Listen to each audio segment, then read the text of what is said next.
Oh, eto. Mag-isip kayo. Ay, hindi. Dito muna sa ano. Ayan, tama. Ayan. Ang gulo ni Mark Ramos, ano? Pati ako nalilito. Ang dami natin pag-uusapan sa umagang ito, sa gabing ito, mga kababayan eh. O, game.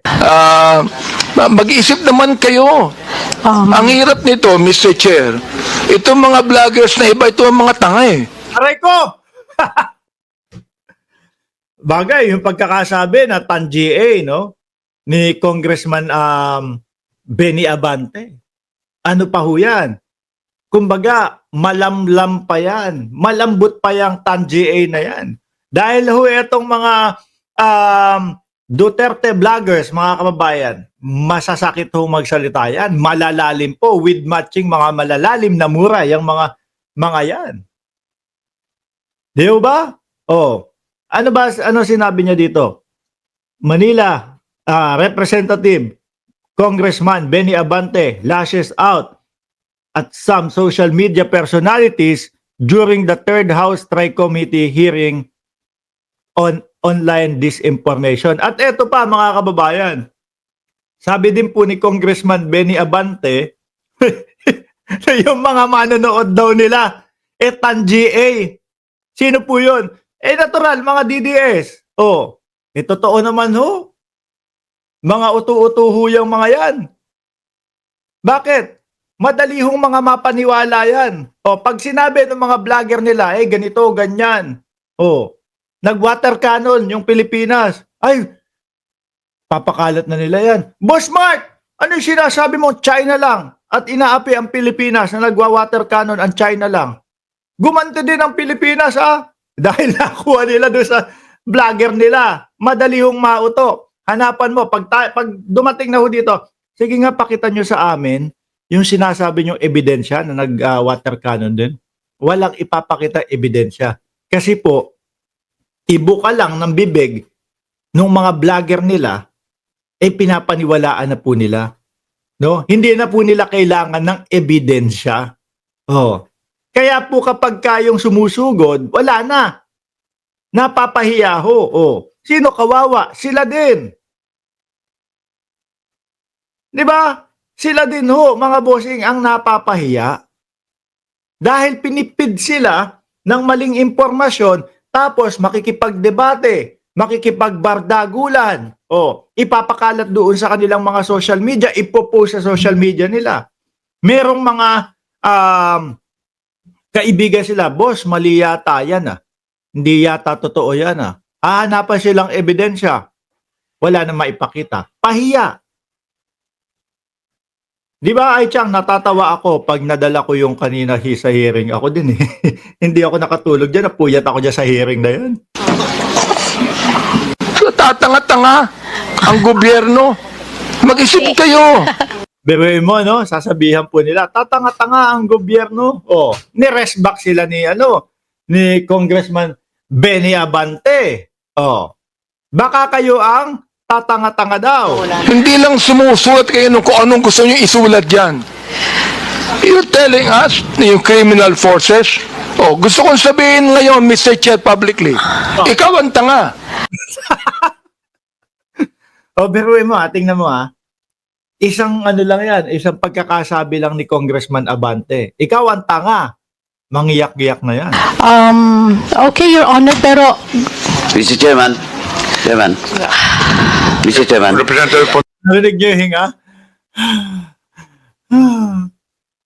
Pahikbi na ho. Isang beses lang nasabihan yan, pero sila araw-araw ang banat nila sa gobyerno. At masasakit yung mga salitang pinapakawalan nila. Mr. Chairman, just a matter of protocol, may I move to strike out the statement of the Chairman Abante addressed to Pinapatanggal yung salitang TAN-GA. MJ. Second, Mr. Chair. Thank you, Mr. Chairman. Any objection? There being none, the uttered words is taken off. Ngayon, mga kababayan, nahahalata sila, napapagalitan sila. Diba? Nag-sorry nga sila sorry na po. No? Pasensya na po. Sorry, bumabaha ho ng sorry. Sa loob ng Congress, mga kababayan. Eto pa. Nagsusumbong naman. Nagsusumbong. Sinusumbong. Biktima din daw ho sila ng fake news, mga bossing. Oh. in the spirit of fairness. And I would also like to, MJ Kiambao po, MJ Kiambao Reyes, siguro po sa next hearing, pwede rin pong patawag yung nagsulat nitong fake news about us. Ayan na, sila na daw po ang nape-fake news. Di ba, Banat Boy? Oh, suportahan niyo po yung paborito ko na vlogger na si Banat Boy. Sabi niya, Boss Mark, mag-collab na tayo dito sa channel ko. No? Kumbaga, interviewin niya daw ako sa channel ko. Sabi ko, favorite kitang vlogger eh. Mas gusto ko, naririnig kita. Napapakinggan kita. Kaya suportahan niyo po yan si Banat Boy. Oh. Di ba? Mas masarap pakinggan yan, mga bossing. Di ba, Banat Boy? Oh, shout out sa iyo at suportahan niyo po yung channel niya. Okay? In the spirit of fairness. And I would also like to, yun pong pag-iyak ko at yung walang patid na pag-apologize ko Oh, babawi pa, babawi pa. Ano? Babawi pa. is coming from the fact na dahil ayoko pong makontempt. Ibig sabihin, hindi mo tinatanggap na mali ka. Mali yung mga pinagpapopost ninyo. Di ba? Kaya ka lang nag-sorry dahil meron kang bedridden na ina o kung sino man. Di ba? Ayoko pong ma-detain dahil may dalawa po akong nasa critical condition na nanay at mother-in-law. Nako, sana ay mabilis po ang paggaling ng inyong mother-in-law at ng inyong nanay. Pero sana din hindi na nasasama, no? At nagiging dahilan. Magmumukha kayong ano niyan, naglalabas na lang kayo ng victim card. Di ba, Cheryl Santa Maria? Oh, di ba, Ma'am Chris Rose? Magmumukha na lang silang pabiktim niyan ngayon. Di ba? Pero hinihiling ko po at ipinapanalangin ko yung mabilis na recovery at paggaling po ng inyong ina at ng inyong mother-in-law. Pero sana wag niyo na isama sa pabiktim, no? Victim card. Ultra Tito, shoutout sa iyo. Yun po yun. Pero sa mainstream media at social media ngayon, pinagtatawanan ako dahil nag-apologize ako at tinawag akong tanga. But Nag-apologize ka naman talaga. Di ba? Ayaw nyo na pagtatawanan. Pero yung mga banat ninyo sa gobyerno, banat ninyo diyan sa mga congressman na nagtatrabaho, sobra, grabe po. Di ba, Janelle Van der Hearst? Malala. Isang beses natawag na TAN-GA, naiyak na. Pero sila araw-araw po, mga bossing. Kung ano-ano yung kanilang sinasabi. I cannot forgive myself if I don't speak now and tell you the truth. I'm just really afraid na ma-detain at this time. At this time kasi may dalawa akong nasa critical condition na naka-bedridden na nanay at mother-in-law na nasa late stage na anytime they die. I don't want to be detained and wala ako sa tabi. Ayun lang. Alam nyo, mga kababayan, wala ho akong narinig na bukod po. At eto, si MJ Kiambao, nauna pong interviewin to o nauna pong interpolate to, mga kababayan. Una, si Crisette. Pangalawa, si Kiambao. Bandang na po, kalagitnaan o bandang dulo na po Si Mark Lopez, mga bossing. At doon na nga po, dahil talagang fake news talaga Yung pagkakasabi niyang nag-water cannon din ng Pilipinas, fake news din po mga kababayan.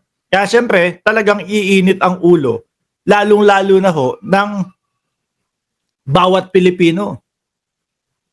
Na parang inaano nila na, nag-water cannon din tayo Parang dinagdagdagan o ginagatungan nila yung naratibo ng China na tayo ang bumubuyo sa kanila para magganon sila. Diba? Wala ho akong narinig na may nag-move para makontempt po ito. Wala po, mga bossing. Ewan ko kung sila bumabatak. Tamang hinala ho O, di ba? Tamang hinala Iko-contempt daw siya. Wala naman. O, pakinggan nyo ho. Miss MJ, at this point in time, this committee has no plans of detaining you. Was there a motion? There was no motion. So we will proceed with the next interpellator. Mr. Chair, I just wanted to point out that although I understand well, I'm trying to understand where the concerns of our good resource person is coming from, but I think it's baseless. Wala pa namang motion, wala pa namang nagsasabi na iko-contempt ka, wala pa namang, for as long as you cooperate and for as long as you say the truth and for as long as you're completely honest, there's nothing to be fearful. Not unless, of course, you're hiding the truth. So, dun pwede ka matakot. Kaso lang kung wala naman po kayong itinatago at buong katotohanan ang sinasabi ninyo, di wala po dapat kayong dapat ikabahala. At saka wala po dapat kayong Bakit kaya sila tamang hinala, ano? Mga tamang hinala, wala namang nag-move or anything. Mga bossing. Oh, tapos tamang hinala, iko-contempt na sila. Ganyan kasi kapag yung kinakabahan ka, no? At masasapul ka na mali talaga yung ginawa mo. At hindi naman magsosorry ho yan, mga bossing, no? Kung hindi mali yung kanyang ginawa. Kasi parang gusto niya bumawi na hindi naman ako magsosorry kung walang ganito, ganyan no? Na bedridden. Oh, ng nanay ko at yung mother-in-law ko. Sorry ho. No, na narinig namin 'yan. Hangad namin yung mabilis ang paggaling. Pero wag niyo na pong gamitin para sa victim card.